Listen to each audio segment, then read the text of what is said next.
In my last devlog, I teased this monstrosity.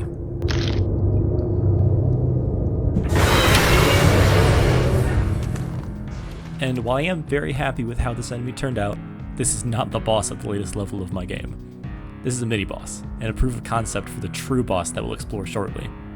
This abomination is a skull hand. Unique from other enemies, it is segmented, as it fights with and can regrow multiple armed tentacle appendages that can individually fire blood magic at the player. This was a very successful test at creating enemy parts that can stretch and move by using line renderers in the Unity engine. Much of the animation is thus done programmatically, which was critical to test for my planned design for the true boss of level 7, Plaguemire. Plaguemire is a character that has existed for just about as long as the concept of the game. I have concept art for it as early as 2014, if not earlier. There's just something so appealing about a giant behemoth constructed by undead corpses. The plan for this boss was to be unique from every previous one. The arena would be dynamic, so the player would have to actually flee from the oncoming wall of flesh, and of course, the boss would be just physically giant.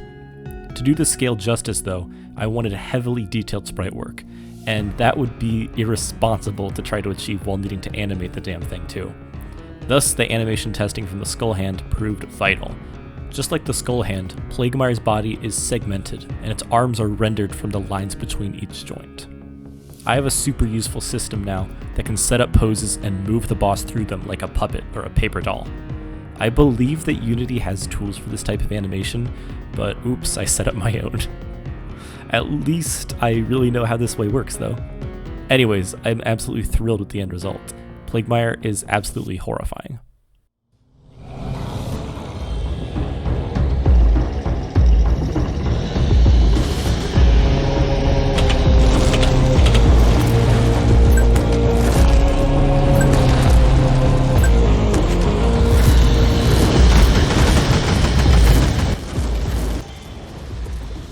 During the fight, more undead from the Horde may charge forth to aid Plaguemire, but this time you're not alone. Custos will actually aid you in this fight, as this creature poses such a threat from escaping the underground and bringing chaos to the surface. Custos will not win this fight for you though, not even close, but it definitely makes for a more interesting dynamic.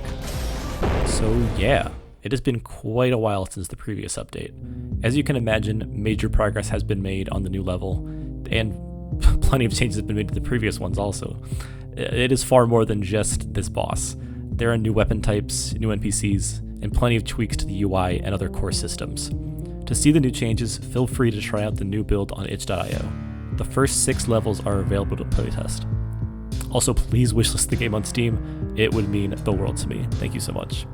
Development is wrapping up on level 7, and as of now, I've started designing the terrain and enemies of level 8, so I'd better get back to it. Thank you all for your continued support, and I hope you have a great rest of your day.